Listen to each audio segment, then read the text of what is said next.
Hello and welcome back to All For United. My name is Hader and I'm your host today. Today we've got a deadline day special because it's deadline day.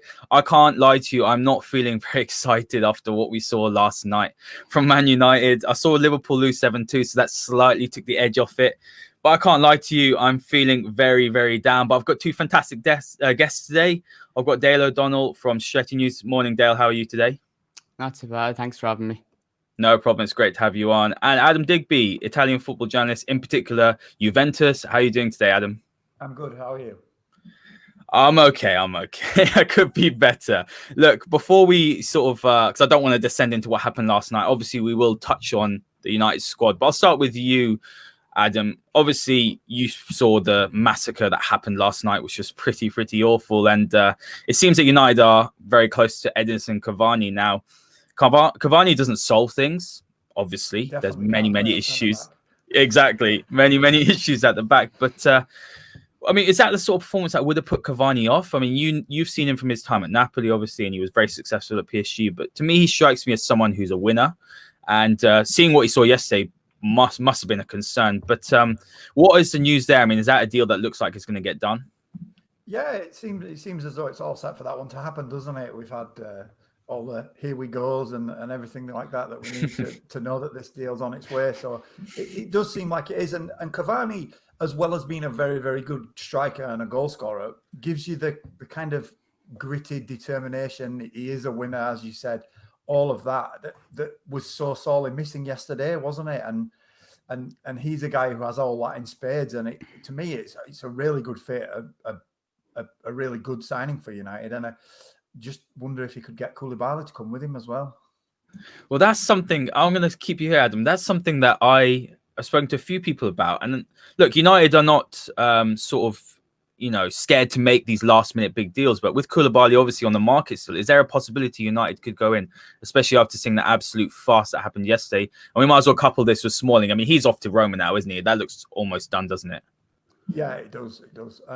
With Koulibaly, it really does surprise me that he still is at Napoli. Yes, he loves the place. He's like an adopted son of the city now, and all of that. But he's such a good player. He's so far above the level where Napoli are today, and where they look like they can get anytime soon with the quality throughout the rest of the bigger clubs in Serie A.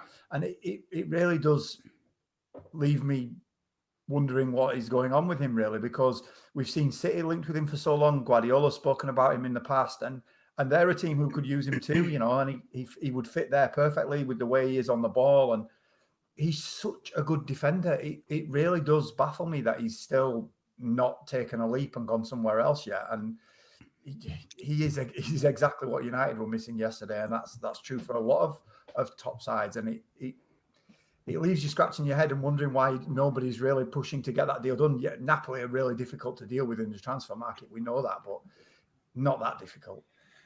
Yeah, that's something that definitely puzzles me. And if I come over to you, Dale, when I looked at United spending that £80 million on Maguire, a player who, yes, has improved United, but is seriously flawed in so many elements of his game, you could have probably put that money towards someone like Koulibaly. I mean, that would have been better business, wouldn't it? In hindsight, of course it would have been. I think at the time, United need to sign a centre back. They dragged their heels on Harry Maguire, and in that time, even though they still spent the money that they were refusing to spend, they weren't working in the market to find an alternative. So it was like they were working idle. If you're not happy to pay a certain fee, wouldn't you look elsewhere and see can you get a better option or do a better deal elsewhere? That's the problem with this club. There's not the right people making these decisions. You've one target and that's it. And you've seen with Sancho, we've seen another repeat of this. Gone all summer looking at him. I mean, then we might have to go for an alternative on loan on the last day of the transfer window. There's no one thinking. And you're talking about defenders here. Really, there's no one really being linked to Man United as a centre back on deadline day. There's no one heavily which is crazy. It's crazy. Now, which is crazy. We're all saying that that's what they need. And no one at the wheel has spotted that. And now I'm sure Solskjaer would love a centre back, but those above him, I don't know. It's beyond words. It's a mess. I mean, Dale, while I've got you here, we might as well talk about he must not be named, Jadon Sancho. I mean, we've just had this complete circus of a saga from start to finish. But look, do you think that's going to happen from what you've heard, or do you expect Dembele to come in as the reports suggest? From what I've heard, Dortmund not changed their stance, and that's remained all summer. Manchester United have dragged their heels again, not making it very clear how much they want to offer because they haven't made a formal bid yet. No bid has been rejected. And Dortmund have kept their stance. There's nothing to hold on to right now. There is journalists out there claiming that United might make a late move, but are they going to pay the money Dortmund want? There's nothing to suggest they will. So I'm not confident that deal's going to happen unless something drastically changed in the next few hours. As for Dembele, last case saloon, clearly weren't interested in him all summer. But like Cavani, they decided last minute again. That's the problem, isn't it, Adam, with Manchester United? It's too scattergun. You look at the approach. Cavani's a player that could have been brought in very much earlier, couldn't he? I mean, everyone knows what he wanted. Everyone knows what the situation is in. It does smack of desperation, doesn't it? I mean, what have you heard sort of on the Sancho Dembele front? And there were reports of Amad Traore from Atalanta. Is that another deal United could revisit today? I mean, it's a mess, isn't it, at Manchester United? You're looking from the outside in. I mean, myself and Dale are both United fans. I mean, I'm not sure. I don't know who you support, so maybe you can give more of an objective view. But looking in from what you saw yesterday and looking at Man United's approach, it's a mess, isn't it? You're on mute, Adam. 1 sec.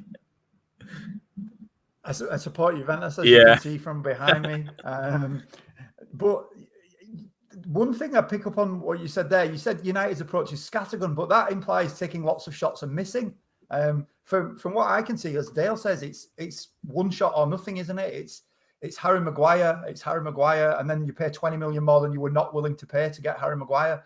It's the same now with Jadon Sancho, and you contrast that to other big clubs. I think because of Sancho with Dortmund, you look at the way that Bayern Munich operate, and they do this every year. They want a player, they identify him early at the beginning of the transfer window. They find out what the club who are selling him wants, and then they pay it. There's no messing around, and we can talk about all the cliches about ruthless German efficiency, but Bayern Munich are a really good team with a really good squad.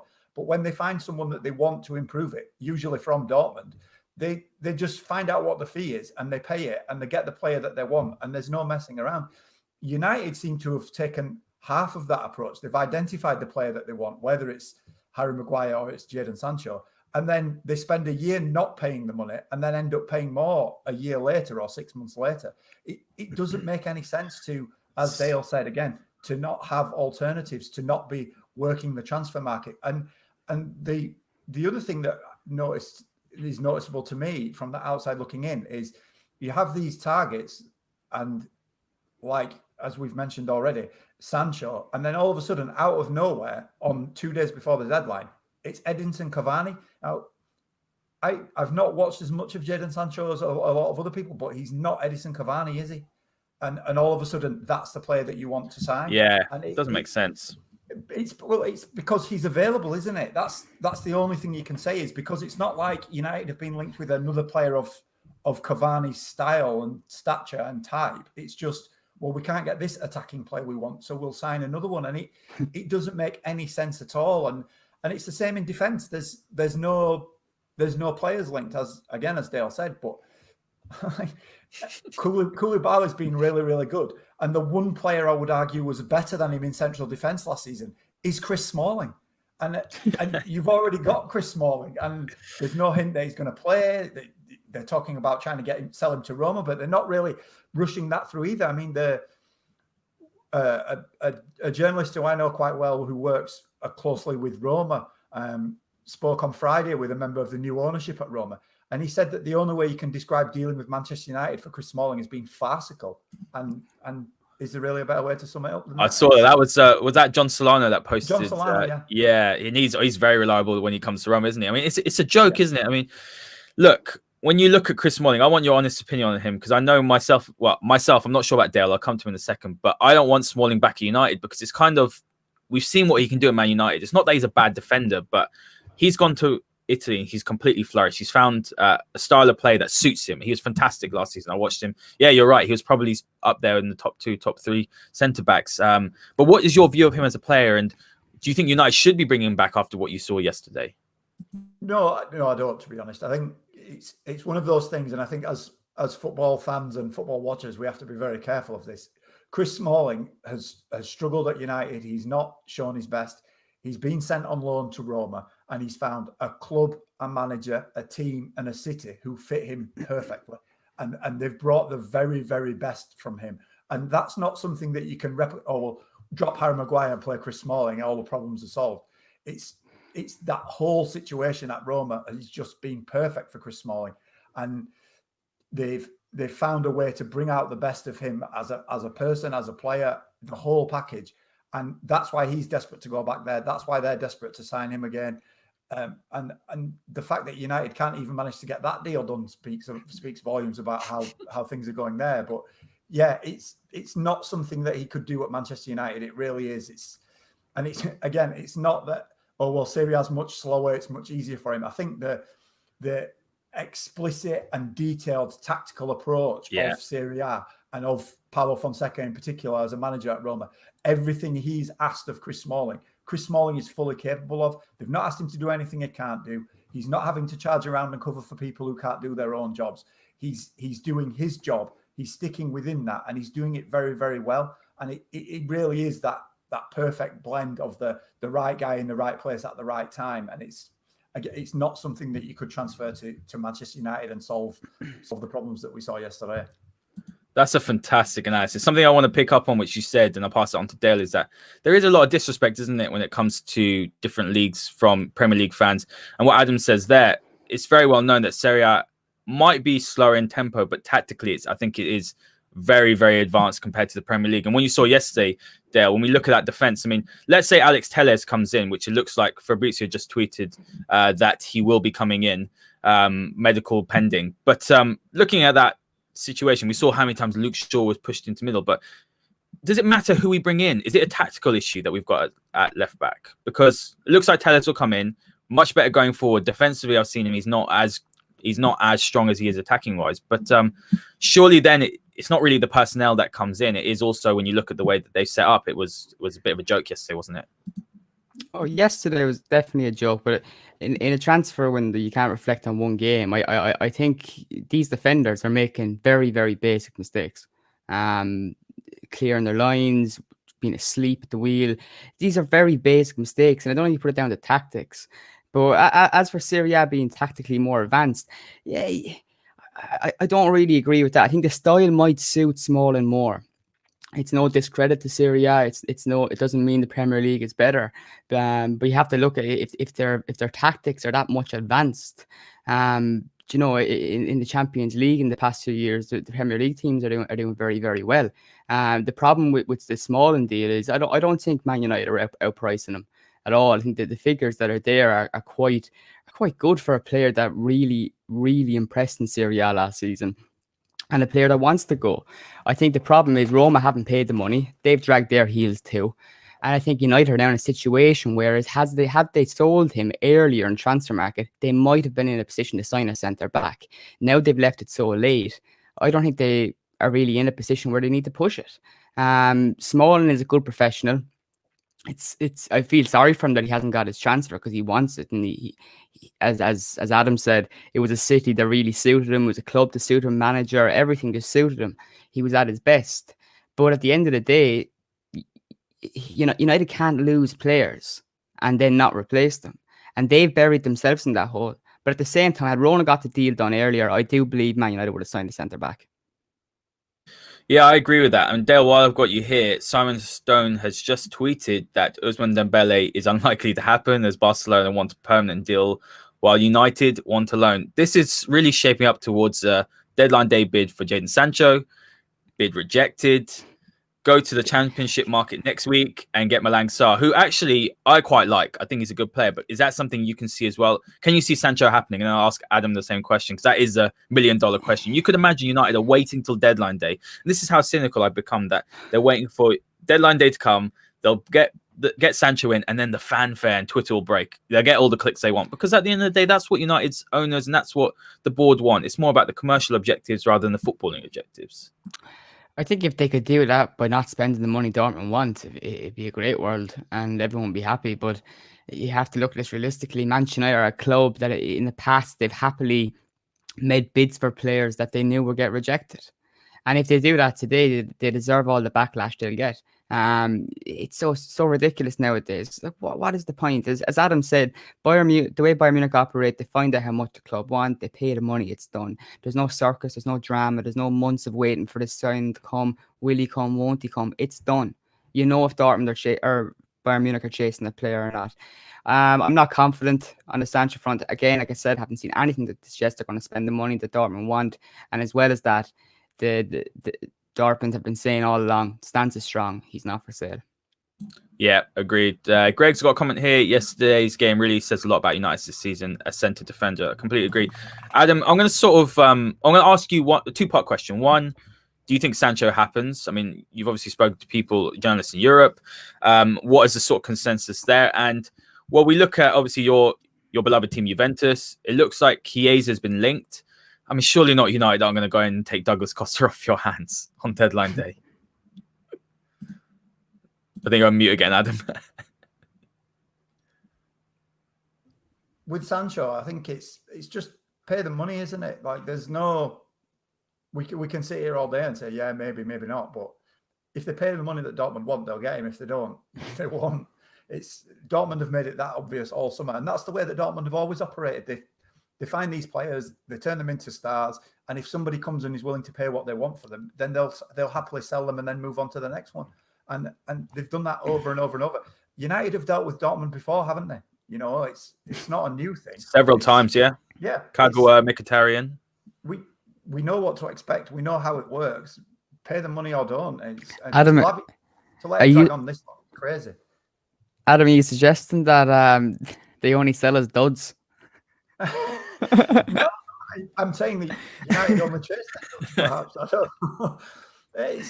know. We've seen it already this summer with Dortmund. If they've got a player that you want and you're willing to pay the money, you can have them. You know, it's really simple. They're a great club to deal with if you're willing to pay the money. The other thing with Chiesa, I don't know, with Douglas Costa, yesterday there was a rumor that he's going to go back to Bayern on loan, which I found quite strange because they kind of insulted him on his way out and said that he thought it was as good as Robben and Ribéry, and he's not. It's a strange one with Douglas Costa because when he plays, he's brilliant, but the problem is he only plays like 2 games out of every 5 because he's always injured. He really is an injury-prone player. He's far too susceptible to muscle injuries and thigh problems, calf problems, whatever. It's been a hallmark of his career. He'd fit in perfectly at United. Exactly what we need. Him, Phil Jones, and Ousmane Dembele would have a fantastic trio, sort of in the injury room. But carry on. Yeah, no, I think to facilitate this move for Chiesa, if it does happen, I think Douglas Costa and his wages have to be sent somewhere, and it is the kind of deal that we would see United do on deadline day, isn't it, at the moment, you know? So I don't know. I think we'll have to wait and see with that one. I think Douglas Costa definitely will be on the move, but where, I don't know. Adam, while I've got you here, Skriniar, I know you're obviously a Juve fan, but Skriniar is someone that's been sort of out of favour. He played pretty well last night, didn't he, for Conte or yesterday? But is there any movement to Tottenham on that? I mean, I know it's a United show, but we might as well get your insight on that. Could United go in for a last-minute scattergun approach and look to bring him in? He's a player who's definitely available, Milan Skriniar. He's fantastic. He's still very young. He's got quite a lot of experience for that, though. He played well at Sampdoria, then he's gone to Inter and played really well. Antonio Conte arrived last summer. Immediately, that means a change to a back three. It really doesn't suit his skill set and his way of playing at all. He's really struggled. The exact opposite of Chris Smalling. He doesn't suit that system. He doesn't seem to suit that manager.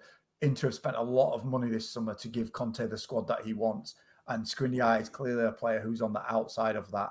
And if a club did go in with a serious bid, Inter would almost certainly sell because they've backed Conte so fully that they know exactly that he's a player who's not going to feature much this season. And if it's a chance to recoup some of the money that they've spent to make Conte happy, they would go with it.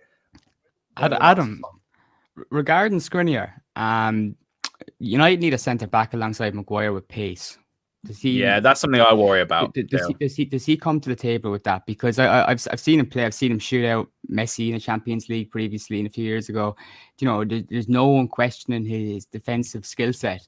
But United need pace. It's one of those that's difficult to tell. He looks as if he does have pace, but I think it's the thing we've seen in the past before when players move from Serie A to the Premier League, and I totally agree with what you said about the tactics of Serie A. It's just different. I love Juventus. I've watched Serie A my whole life. I think it's fantastic. It's the best league in the world for me to watch personally. And I don't think that's to say it's better than the Premier League or better than La Liga. It's just different. Yeah, just very different. I think that's the same for any of the leagues. If you prefer watching Spanish football, and then you clearly don't like defending, but that's absolutely fine, you know. Or the Premier League. There's not much defending either. You prefer the Premier League, but I think we've seen too many occasions in the past, whether it's Matteo Darmian or anybody else. Sorry, not to bring up another dud for United, but you see a player and he looks like he's quite quick, but when you come to the Premier League, it's a different style, and your pace is tested in a different way. And I think especially with defenders, especially with centre-backs, you don't really know until they face that. I've seen Milan Skriniar run very quickly in the past, but whether that translates to being fast enough to play in the Premier League as a central defender, I don't know. He looks like he could. He looks like he should be able to. He does well at international level. He's done well against English teams in the Europa League and in the Champions League. He's done well against Messi, as Dale said. Until you see it, you don't really know. I think he'd do very well, but he could equally turn up and look like an oil rig, you know, trying to turn around. But it's running on a treadmill. Yeah, it really is difficult, and it's the same. If we would have had this conversation about Chris Smalling last summer, can he do well in Serie A? Maybe.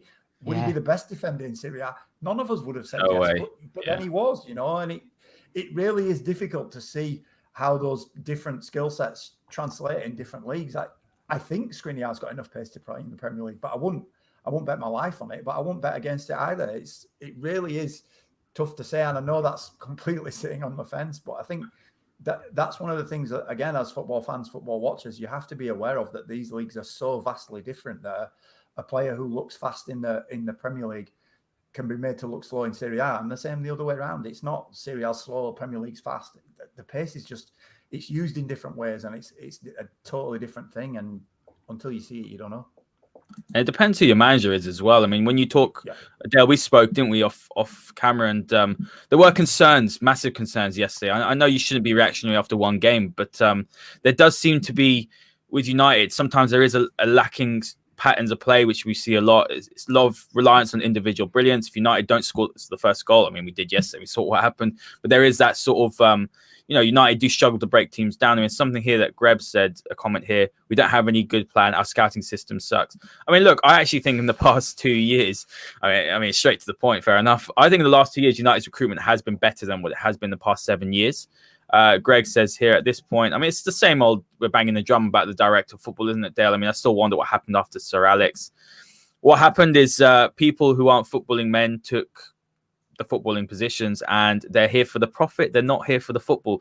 You just have, but you have to see as well, Dale, that yesterday, United's starting 11 cost how much? I mean, just look at that midfield, 90 million on Pogba, 50 million on Bruno, 40 million on Matic, 80 on Maguire, 50 million on Wan-Bissaka, 30 million on Luke Shaw, 30 million on Eric Bailly. Obviously, De Gea is a 20 million pound player. Mason's from the academy. Rashford's from the academy. Martial's a 50 million pound player. Doesn't matter how you dress it up. You should not be losing 6-1, and you should be getting more out of a team like that. Yeah, absolutely. This is the big question after yesterday. How did that happen? You know, how did that happen? Because you have World Cup winners in the squad. You know, you have some top players there. You have 2 academy graduates who will get into any team in the Premier League starting. Yesterday, I would put it down to probably Solskjaer's darkest hour in terms of a match. It was a bad day for him, bad day for the players. His decision with the 2 substitutions at half-time really backfired. United conceded again. It didn't work. You know, nothing worked. As for the coach and as for things like that, I have to go back to the individual errors the players are making. And I also think that if you watch United since the start of the season, no matter who they play, they start games and they invite pressure. And it's like they allow the opposition to tire out before then the second half they kick on and hit them on the counter attack. That might sound really simplistic, but that's what it looks like to me. And that's worrying when you're Manchester United and we're fans. We want to see league titles and we don't see a real identity in play. It's different to what we see under Mourinho. I'd argue it's better. It's easier on the eye when it works. But some things aren't being finely tuned. Of course, go back to individual mistakes, but again, there's no pattern of play. There's no particular way you see Man United break teams down. It's counter-attacking, it's individual brilliance. You have players like Rashford, Greenwood, that's what they do. But the whole midfield, in games against Brighton, Pogba's being bullied. A World Cup winner. Why? Why is that that's happening? something that puzzles me completely because, I mean, Adam, you obviously, I'll let you quickly put away on Pogba. Paul Pogba's world class, isn't he? When you saw him at Juventus, what is it? What is your view and what you're saying? I'm going to come back to you, Del, on that. Is that all right? I'm just going to jump into Adam. Yeah. Just I want to get his view, and then I want to come back to you about Paul Pogba. But Adam, you've seen Paul Pogba on a very, very sort of excellent level. I don't think he's doing anything much different in terms of, if you look at the statistics, they're very similar, but he hasn't looked the player that we thought we were going to have. I think it's to piggyback off what Dale is saying. Really, it's everything, isn't it? You don't lose by that kind of scoreline by accident. You don't lose by that scoreline because your scouts suck, or because you've not got a director of football, or because your coach might not be up to the task, or because some of your players are not good enough. Those kind of scorelines. It's when everything goes wrong, isn't it? You know, it's.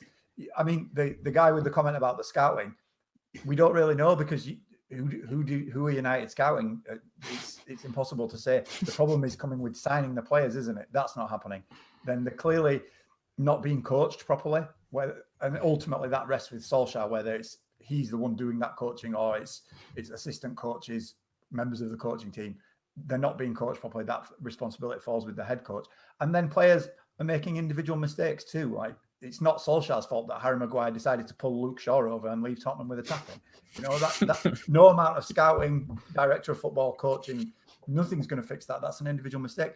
When it comes to Pogba, the one thing we can say about Paul Pogba is he was world-class at Juventus. He's been world-class for France. But those two things, both those teams are really, really good.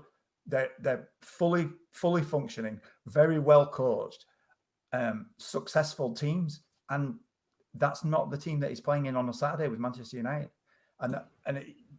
Where's the difference? That's it for me. That he came into the Juventus team when Juve had Pirlo, Vidal, Marquisio in midfield. Prime Pirlo, prime Vidal, Marquisio. All three playing at their very best. And in between injuries and suspensions, Pogba got his chance.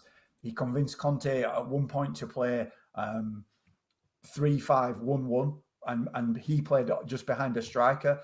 Then we had injuries. Pirlo was out. He took the Pirlo role. Marquisio was out. He took Marquisio's place. He played some games instead of Vidal when Vidal was suspended. He can do all those jobs, and he did them all very well. But he did them in a very specific circumstance where the whole team was playing really well. And that allowed Paul Pogba to thrive. And I think when you look at France, that's the same. The early game in the World Cup, the first game, that team didn't play well, and Deschamps made a change. He brought Giroud into the starting lineup, and then we saw the best of Mbappe. We saw the best of Pogba, Kante. He made it work. He found a system that worked, and everyone had a job to do. And then Paul Pogba thrived. And I don't think it's any coincidence that was the case, whether it was Conte or Allegri with Juve, and whether it's Deschamps with France. Pogba's part of a successful team doing his job. He's not asked to save the day because he cost £90 million. He's a midfielder with a specific job to do in that tactical framework, and he goes out on the pitch and does it. And United, as Dale said again, what's his job in Manchester United's midfield? I don't know. You guys watch United more than me. Do you know? Does Pogba know? That's the thing. I mean, I'll pass that on to Dale. That's the thing. I mean, sort of bringing it back to transfers as well. That let's talk about sort of Pogba's role, because we've made one signing in Van der Beek, and I think I don't agree with this, but I think the idea is to maybe play Pogba as a 6. But you can't play Pogba as a 6 with that defense behind, because I don't think Pogba. It's not to say Pogba can't defend. Who is being paid money to play Pogba as a 6? That's the question. I mean, you bring in Van der Beek. I think that's a fantastic signing, but really the issues are defensively, and you're asking Paul Pogba, as Adam said, he did fantastically well at France for a French side, and for Juventus side, he had a specific role.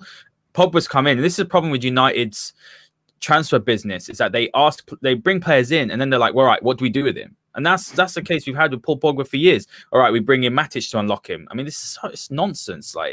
And now he's the one that gets all the stick. Now, when we're talking about sort of transfers coming in, and this is why I want to ask you. I mean, we could get Cavani, we could get Telles, we could maybe get Sancho, but that doesn't fix all the issues, does it?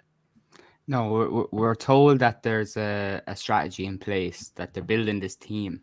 And again, these signings suggest that that's a load of crap.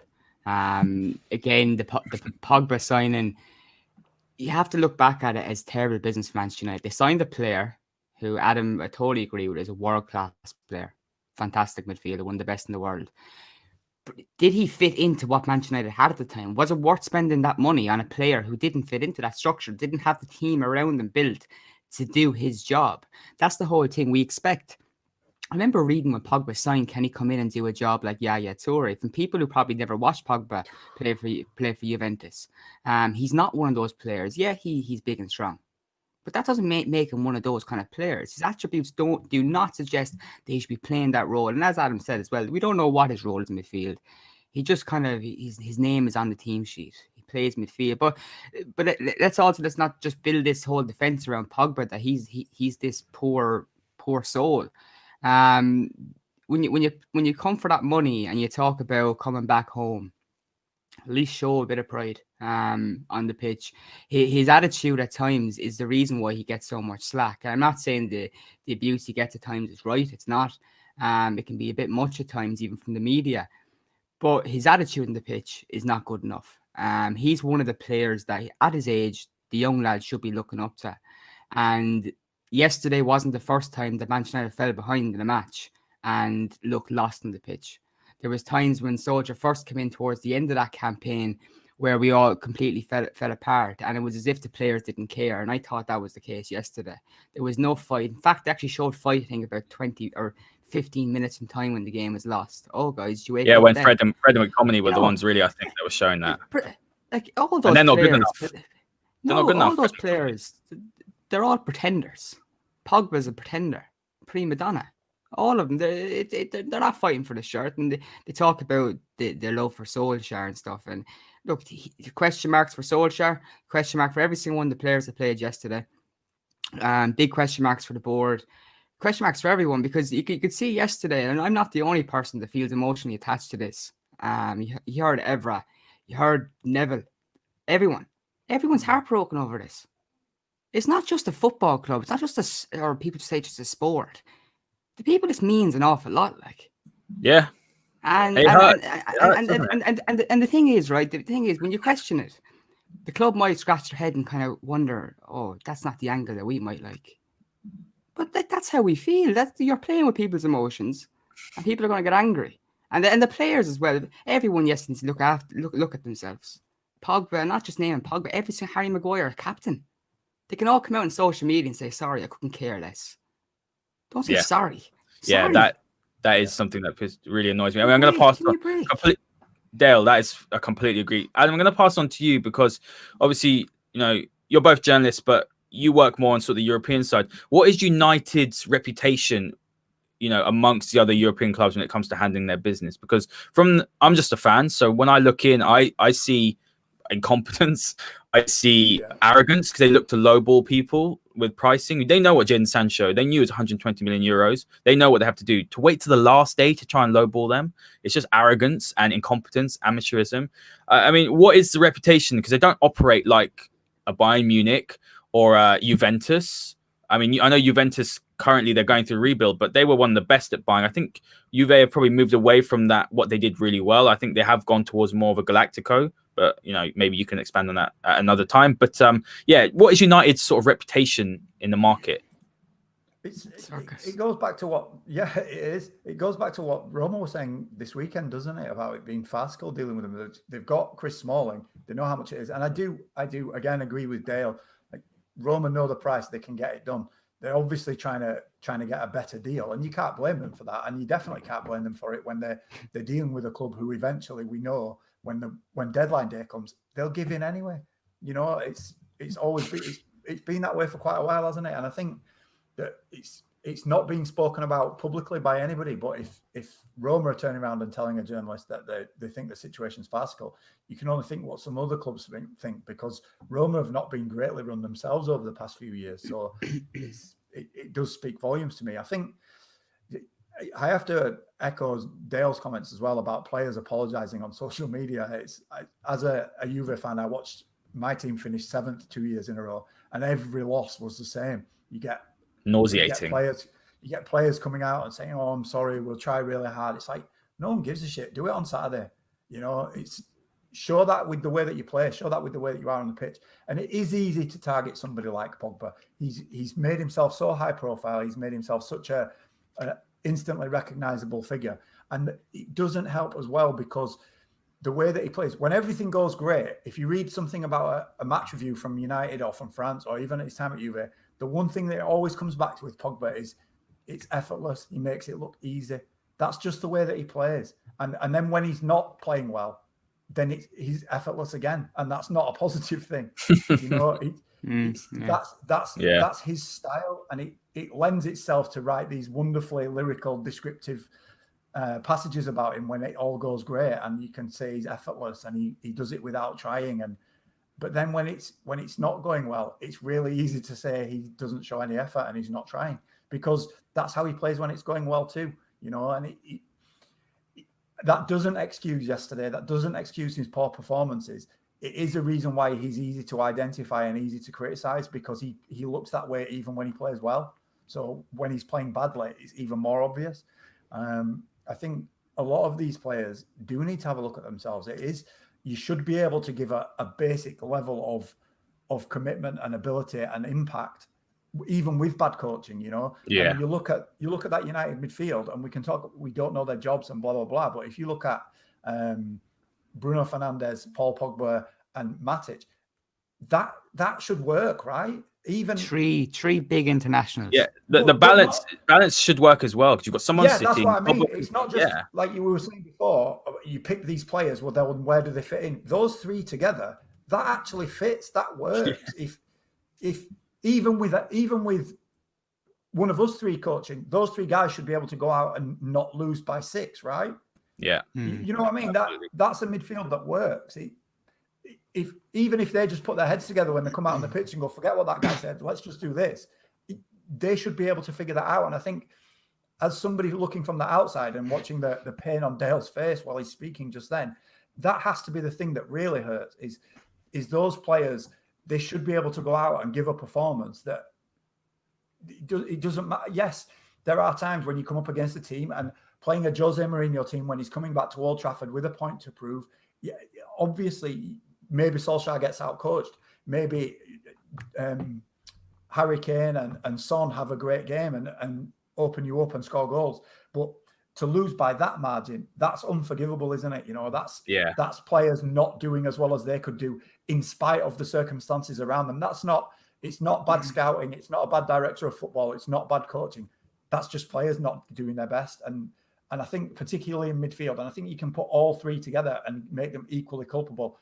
And it is frustrating, as somebody who's loved Paul Pogba playing and loved watching him play, to see he's always the one who's identified as the main culprit, whether that's Graham Souness or whoever. But you look at that midfield in particular yesterday, and there's no excuse for that, just none. You know, and that has to be the worst thing. Yeah, Adam, that completely agree. And you're coming obviously from a less, I suppose, more of an objective view, I'd say, and less emotional. And you saw exactly what we saw. What I will say now, guys, is that to all the listeners, that Sam Pilger and Rob Blanchett have said that Edinson Cavani and Alex Telles should be done today. United want 2 more players. It looks like Dembele negotiations are continuing. I don't know how that's going to turn out. I mean, we would be mad to buy someone who's that injury prone for 50, 60, and looks like Sancho deal is dead. To be honest with you, I expect United to probably go back in there, but look, nobody knows. Dale, let's talk about a few outs. I'll come to you first. Dan James, apparently 25 million from Leeds. You bite the hand off of that, don't you? I mean, that is a profit, and it's on a player who quite frankly, has so much to work on. I don't think United's the place for him to develop his game. I would not rush into selling Daniel James. 25 million suggests profit, and I would only consider that if it meant we would definitely get Jadon Sancho in, because you're losing a player, not guaranteed what you want in. We're not really stocked in that department as it is. And you mentioned he does have things to work on. And I actually think he started last season really well. I know things faded off, but when he was signed, he wasn't expected to make that many appearances last season. And Solskjaer had no other choice but to throw him in. Criticism he gets is harsh. I think he's jumped up from the Championship where he wasn't a really well-known player at Championship level either. You know, he only kind of broke through at Swansea before he came to United. So he said he's a player grown. I think the only way that I would see him go for 25 million is if we were guaranteed that would give the money to guarantee Sancho. But I wouldn't be rushing into it. I know he's not a favourite, but I think I'd buy time with him.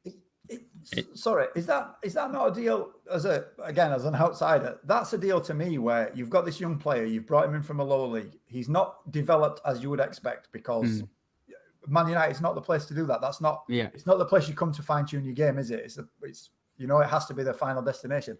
Is that not a deal where you will sell him for 25 million, but you have to give us first refusal to buy him back, right? That's the way that every big club operates with these players. Juve do it every week, seemingly. Real Madrid, they've put him with Reguilon, haven't they?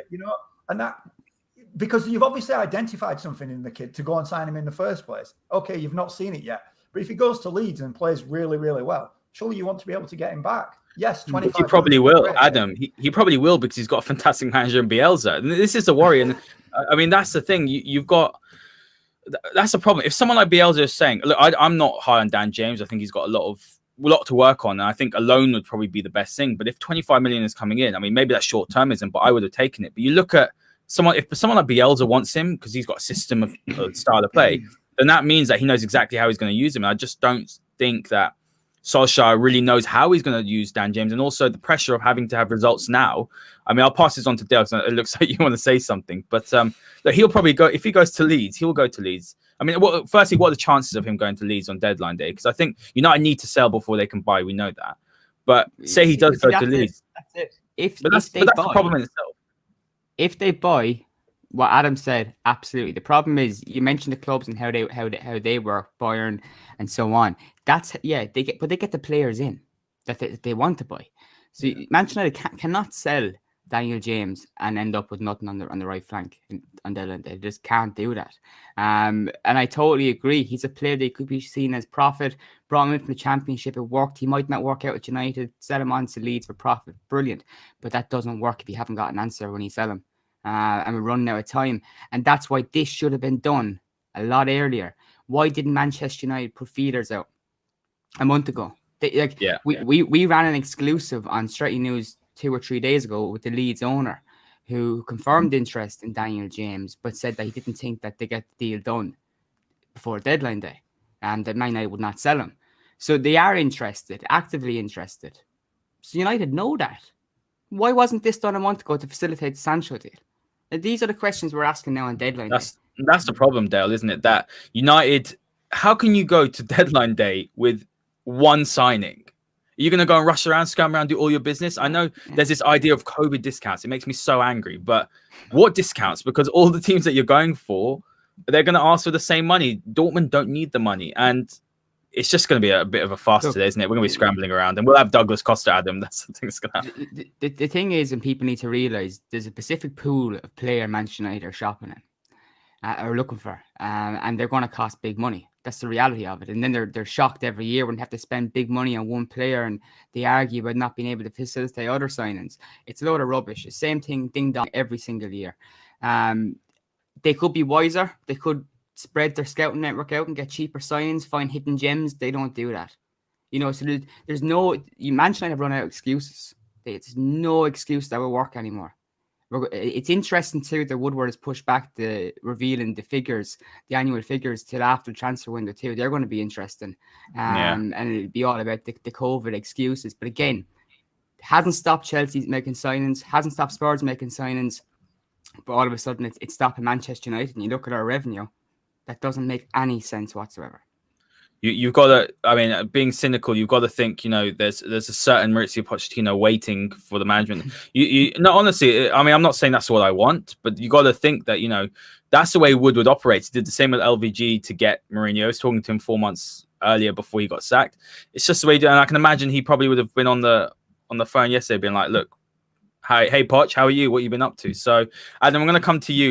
We've got 2 more players to talk about. Is Marcos Rojo? Please give me some good news. I mean, I know he was linked to Lazio. It looks like Lotito's sort of loosened the purse strings a little bit over there, and he looks like he wants to spend. But is there any opportunity at all that Lazio or someone in Serie A could take Rojo off our hands?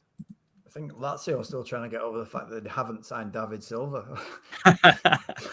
Yes, so true. They had that deal done, and they've not really done anything since. They definitely do need a midfielder, and he has been linked. So they're another club that they leave it too late. They argue all the time. They try and get the cheapest deal they can, and in the end, they just eventually sign a player who they can get. They really are quite poor. If it's not somebody young who you haven't heard of that they get in early, their bigger name signings are really tough with that. They're still playing Lucas Leiva in centre midfield. Yeah, it's true. So there probably is still every chance. He has been linked with them. It is something I could see them doing today, and it is very typical of Lazio that it's dragged on and on and on because they are horrendous to deal with, even worse than Napoli, to be honest. And that's definitely down to Lotito. Last question, guys. Guys, make sure you hit the like button, hit the subscribe button. These have been 2 fantastic guests. Great insight. A fantastic journalist. Dale, Sergio Romero.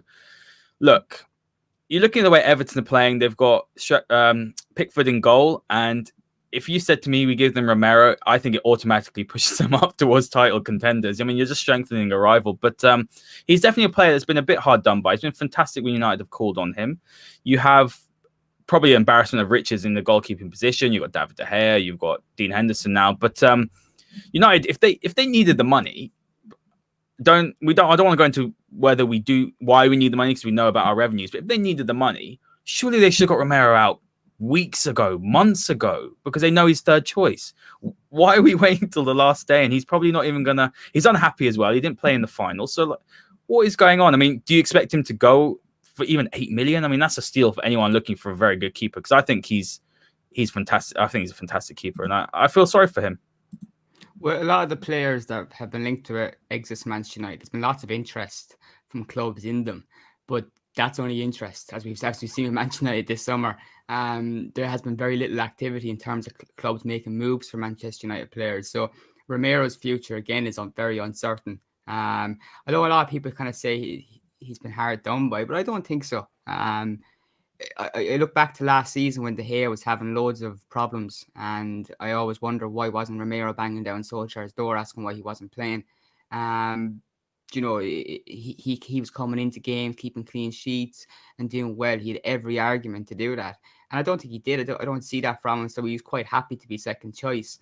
He's been pushed down the pecking order because he's not as good as De Gea or as Henderson, and that's just football. So United need to get him out of the club. There's no need to have a third choice goalkeeper with that quality, and he's just taking up a big wage. He's on the wage book, so I think they should take any fee for him, any fee they can get. Really, get him off the wage book. There's no point having him, and he's at that age too that he's not exactly a young goalkeeper. He's been around the block for a while, so that's a player that today just get him off the wage bill. This thing that they shouldn't be just making sales today to finance Sancho. It's long-term thinking. Do you want me paying Romero as third choice goalkeeper? I don't know. 75,000 a week, I think it was. 75. Yeah, crazy. That's crazy money. Yeah, crazy money for third choice goalkeeper. It's usually most teams have it as the reserve goalkeeper. Like United talk about the market being, not being good to him and stuff. But then things like this again don't make sense. I think the whole thing to summarize this video today is so many questions, and so many questions for a club that's run by owners who haven't done an interview in 15 years. They've been requested to do an interview by a number that's of a outlets, problem. time and time again, to answer these questions. And then they get a little bit angry when people give out different messages and stuff. You answer our questions and people know the truth. It's as simple as the Glazers have never given an interview to other than UTB. They did that 15 years ago. Yeah, when they joined. And then ever since then, they've never said one. And that's the problem, isn't it, Dale? I mean, let's move on. Someone's got a question here. Last one. Are we signing Dembele? I'm going to pass that over to you. Yeah, look, probably Russian do it there because they'll ignore his injury record, and they just look at his FIFA stats. That works. 100%.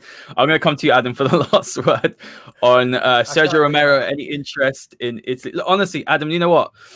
At the beginning of the summer, I looked over at Juventus. I watched a lot of Serie A, and I thought Juve and United they look very similar in sort of their position. But the difference between our sort of hierarchy and yours is that yours are geared towards football. I know that maybe the transfer strategies changed at Juventus, but it is geared towards football. You want to win the Champions League. We want top 4. Because we will get our Champions League money. We'll get 100 million. The difference between third, United finished last year, and first, when it comes to the TV, I think it's the TV money or the prize. No, the prize money is 11 million. So why would they sanction a 200 million rebuild to get an extra 11 million in return? Because that's how they think. But let's move on to Romero. Any news or anyone interested in Italy that needs a goalkeeper? Because I'm a fan. I mean, I agree we need to get him off the books, but he's a very good keeper, I think. He is. He was good for Sampdoria as well, He's a good player. And I think I've not seen anything of him linked with a move back to Italy, but I think you mentioned about Everton before. I think you'd be very careful with that because they're a team who are now, as painful as it is for you, they're United's rivals now, aren't they? You're not challenging for the title. They're the kind of team who are going to push you for European places, especially with the start that they've had. So if they had an actual goalkeeper instead of a midget, then they might even be really good. It's just the kind of signing that they need, isn't it? Because Pickford, for all he's England international, he's not that good a goalkeeper. Mistakes are coming out of his arse, isn't it? He just every week. He's really small too, which really hurts. That's hard to overcome a lot of times. And Romero's a proven quality international goalkeeper. You get a player like that in, and that really is a huge upgrade. I would be really careful of that especially for such a low fee. You're just trying to get him off the wage books. Try and send him back to Italy or something like that, because the last thing you want to do is in a transfer window where you've struggled to strengthen your own squad is to go and then strengthen one of a team who's going to definitely be pushing you for a place in Europe next season. Yeah, absolutely. Last word I will say is that something special is happening at Goodison Park under Carlo Ancelotti. I can feel it. I'm getting Leicester City vibes a few years ago. Dale, I'd hold off on that. Yeah, I think you look at their not to get sidetracked, but their fixture list has been really easy, and Calvert-Lewin can't keep scoring 9 goals in 6 games now. It's not real, is it? That's not real. It's Woodward's playing FIFA again. Yeah. It's not something that'll last. Probably sign Calvert-Lewin today for 100 million because it's probably 120.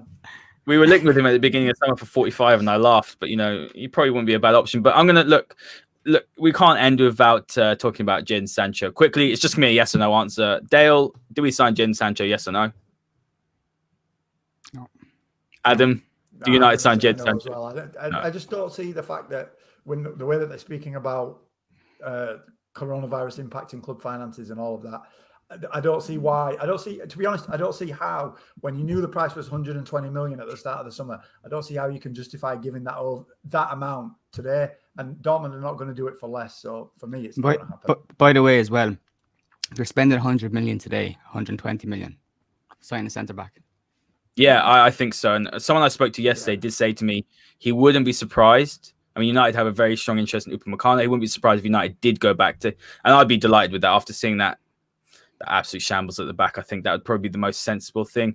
Dale, Adam, thank you very much. Fantastic show. It's been absolutely brilliant. We've gone over time, but that's been one of the best podcasts we've done. So thank you very much for joining me today. Thank you. Thanks for having me. No problem. And to all the listeners, hit the like button, hit the subscribe button. We've got a deadline day special going live at 9:45, I believe. So that will go through till deadline day. So you'll be live. So if you're not signing one, you'll get our live reaction. That'll be with Joe, Rob Blanchett, and Jonas Giver. So make sure you check that out.